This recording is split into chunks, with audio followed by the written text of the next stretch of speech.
təhsil millətin gələcəyidir. İnsan mənəviyyatca saf olmalıdır.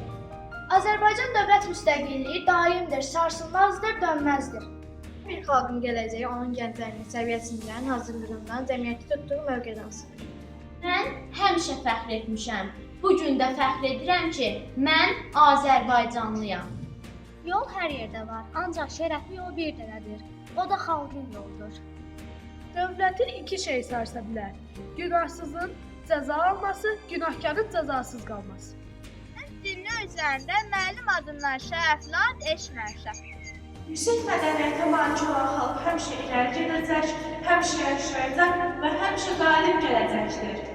Azadlığa nail olmaq üçün milli oyanış, milli dirçəliş və milli ruhun canlanması lazımdır. Azərbaycanın inkişafı onun xalqının inkişafından asılıdır. Hər şey bağışlayır, amma vətənə xəyanəti heç vaxt bağışlamır.